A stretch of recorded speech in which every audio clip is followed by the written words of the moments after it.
سردار سلطان جانتا تھا کہ نعیم اور اس کا بیٹا دونوں شراب پیتے ہیں۔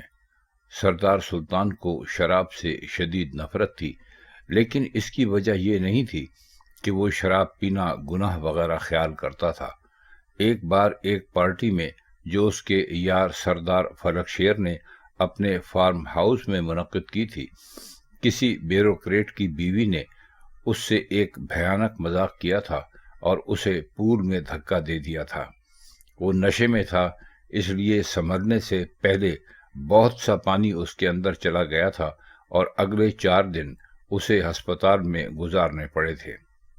بظاہر اس بات کو مذاق قرار دے کر ٹال دیا گیا تھا، لیکن سردار سلطان جو اس وقت جوان بھی تھا اور باپ کی وراثت کا نیا وارث، اس کو اپنی بے عزتی سمجھا تھا۔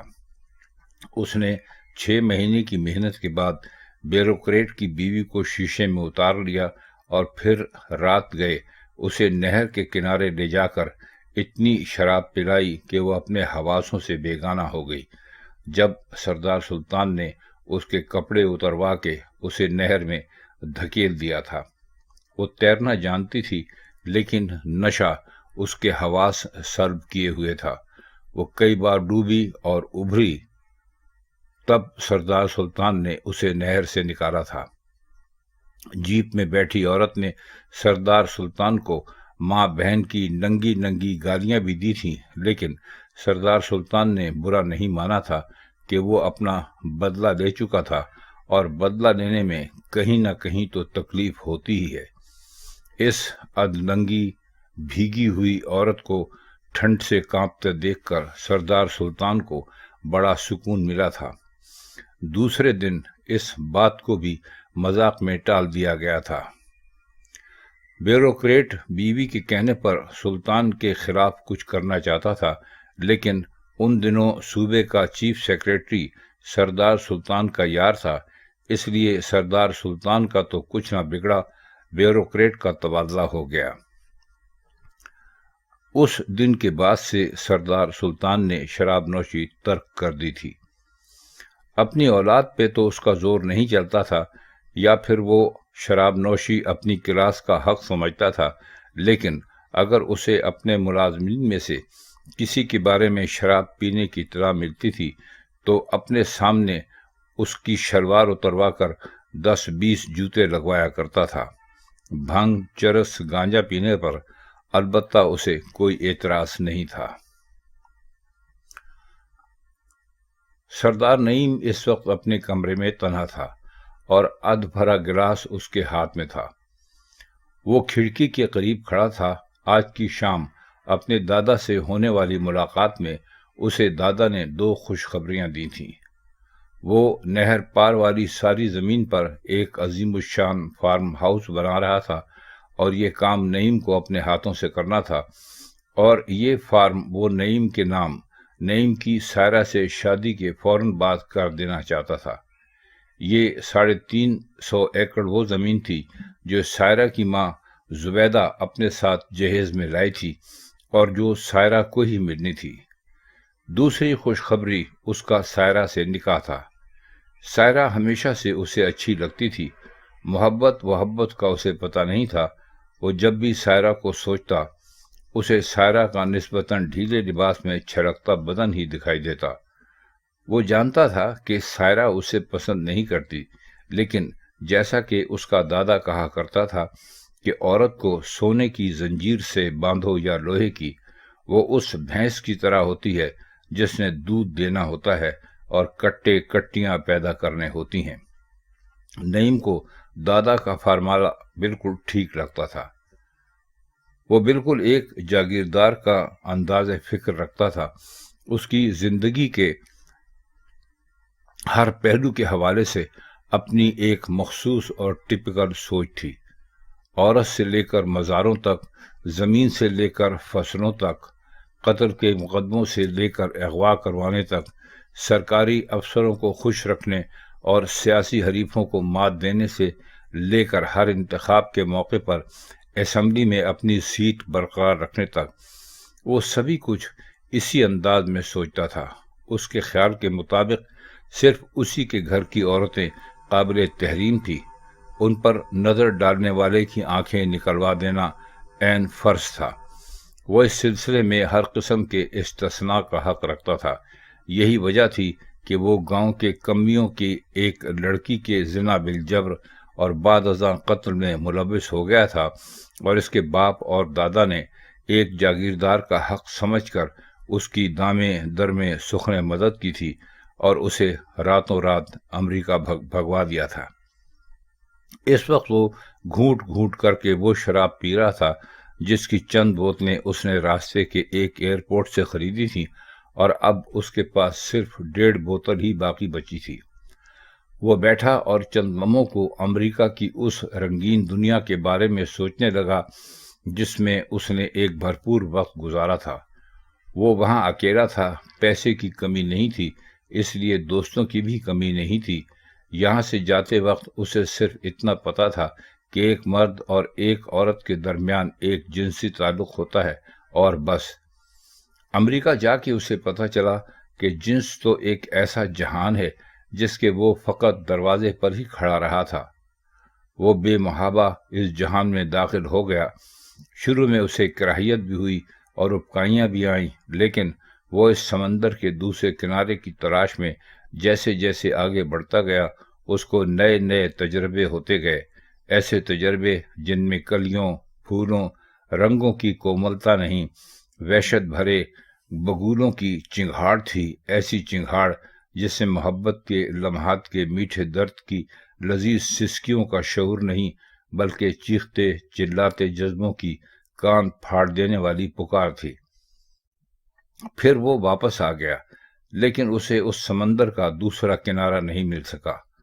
عورت تو خیر کبھی بھی اس کے نزدیک پھول کی تہ میں پڑی شبنم کی نرم اور چمکتی بوند کی پاکیزگی کا مظہر نہیں تھی۔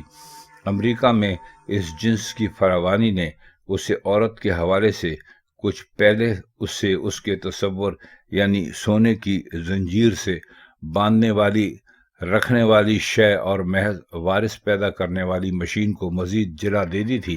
اب اس کو یقین پختہ ہو گیا تھا کہ وہ جب جہاں جیسے چاہے عورت کو خرید سکتا ہے، برت سکتا ہے اور دنیا کے کوڑے دان میں پھینک سکتا ہے۔ وہ کچھ بے چین ہو گیا اور قد آدم آئینے کے سامنے کھڑے ہو کر اس نے اپنا تنقیدی جائزہ لیا۔ وہ طویل القامت تھا، رنگ بہت صاف تھا، اور اس رنگ پر اس کی نوکیلی مونچھیں اور جمے جمائے بال بہت اچھے لگتے تھے۔ خود سے مطمئن ہو کر اس نے سوچا، سائرہ آخر مجھے کیوں پسند نہیں کرتی؟ وہ بلا شبہ ایک خوبصورت آدمی تھا۔ فراغت کی زندگی اور اپنے جاگیردار ہونے کے احساس تخافر نے اس کے چہرے پر بے فکری کی چمک علیحدہ کر رکھی تھی۔ وہ جانتا تھا کہ کسی بھی عورت کو اپنی جانب راغب کر لینا اس کے بائیں ہاتھ کا کھیل تھا، لیکن سائرہ، یہاں آ کر اس کی سوچ نے نیا رخ لیا۔ ایک بار میری بیوی بن جائے پھر دیکھوں گا حرام زادی کو، اس نے تلخی سے سوچا۔ لیکن اس رات ایک عجیب سی بے کلی نے اس کے وجود کا احاطہ کیے رکھا۔ وہ کوشش کے باوجود اس کا سبب نہ جان سکا۔ اسٹیشن کی نیم تاریک عمارت کسی ہیولے کی طرح نظر آنے لگی تھی۔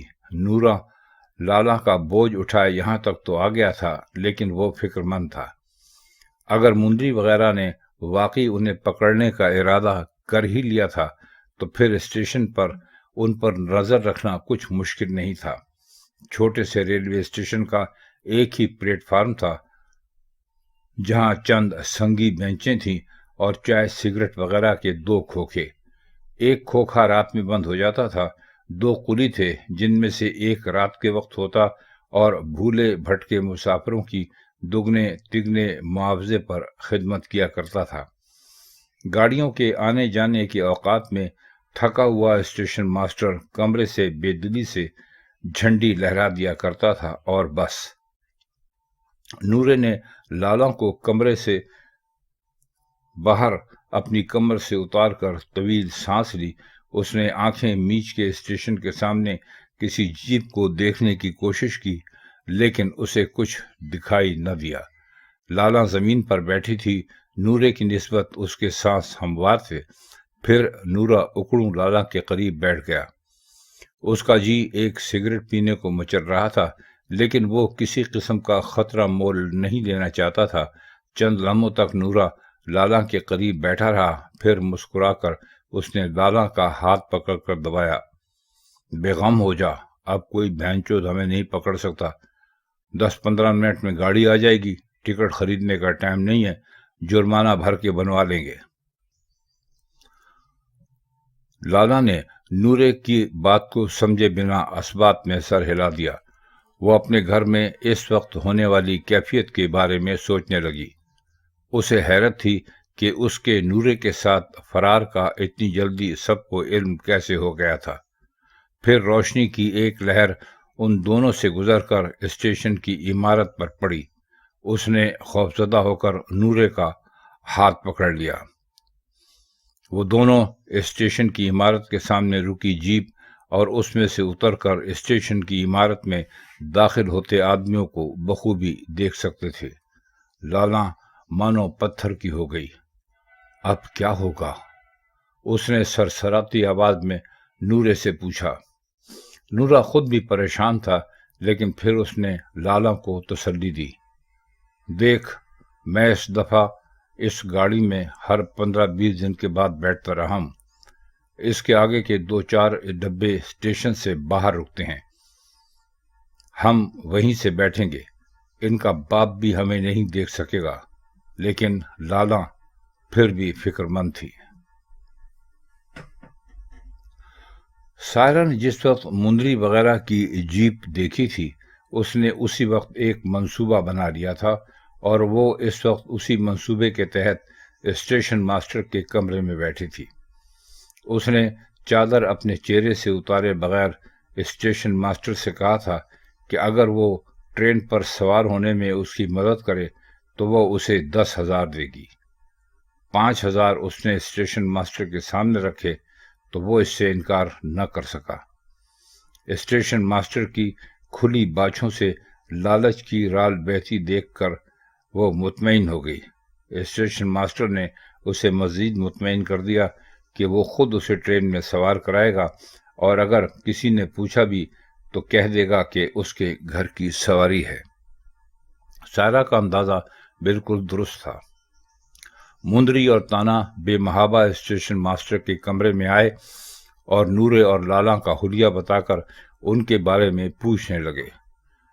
سائرہ کو اطمینان ہو گیا کہ وہ اس کی تلاش میں نہیں تھے۔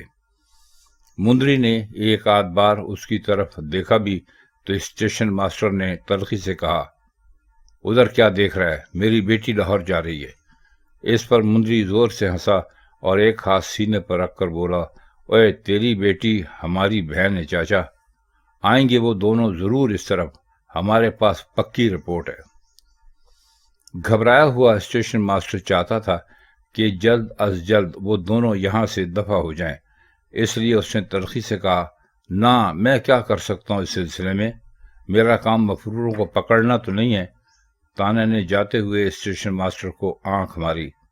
ہم اپنی ڈیوٹی کر رہے ہیں چاچا، تو اپنی ڈیوٹی کر۔ وہ دونوں باہر چلے گئے۔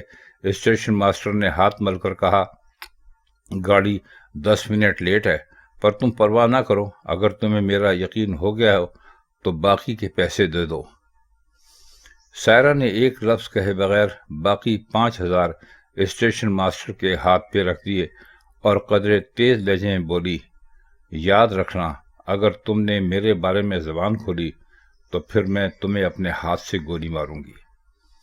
سائرہ نے پستول کی فقط نال اسٹیشن ماسٹر کو دکھائی۔ اسٹیشن ماسٹر سر ہلاتا کمرے سے نکل گیا۔ اسٹیشن ماسٹر کی عمر بھانت بھانت کے لوگوں سے ملتے گزر گئی تھی۔ وہ سائرہ کے بارے میں کچھ درست اندازہ نہیں لگا سکا تھا۔ اس کا خیال تھا کہ مندری وغیرہ اس کی تلاش میں نکلے تھے، لیکن وہ تو کسی اور کو ڈھونڈ رہے تھے۔ پھر یہ لڑکی کون ہے جو اس علاقے سے اس طرح فرار ہو رہی ہے؟ تب اسے چودھری ثقافت کی بہو کا خیال آیا، جس کے بارے میں علاقہ بھر جانتا تھا کہ اس کے اپنے خاوند سے تعلقات اچھے نہیں۔ یقیناً یہ چودھری سخاوت کی بہو ہے جو فرار ہو رہی ہے۔ اسٹیشن ماسٹر نے سوچا۔ ٹرین پلیٹ فارم میں داخل ہونے کو تھی، اس لیے اس نے اپنے ذہن سے سب کچھ جھٹک دیا۔ اس اسٹیشن پر ٹرین 3 منٹ سے زیادہ نہیں ٹھہرتی تھی۔ ابھی تک نورے کا منصوبہ بالکل ٹھیک تھا۔ وہ لالا اور سامان کو ان اندھیری بوگیوں تک لانے میں کامیاب ہو گیا تھا۔ لالا کو چلنے میں شدید تکلیف تھی۔ وہ بوگی جس میں سوار ہونے کو نورا لالا کو اس ویرانے میں لایا تھا پلیٹ فارم سے خاصی دور تھی، اور اس بوگی میں سوار ہونے کو 3 چوبی سیڑھیاں چڑھنا تھیں، جو لالا کے لیے خاصا دقت طلب کام تھا۔ چنانچہ نورے نے پہلے سامان اندر پھینکا، پھر خود سوار ہوا، اور اسی وقت ایک طویل سیٹی سنائی دی اور ٹرین چل پڑی۔ نورے نے ایک ٹانگ پر بمشکل چلتی لالا کا بازو پکڑا ہی تھا کہ اندھیرے میں اچانک نمودار ہونے والے 2 آدمیوں نے لالا کو پکڑ کر گھسیٹ لیا۔ نورا لمحہ بھر میں سب سمجھ گیا، لیکن اسے ہر لمحہ تیز ہوتی ٹرین سے اندھیرے میں چھلانگ لگانے کی ہمت نہ ہوئی۔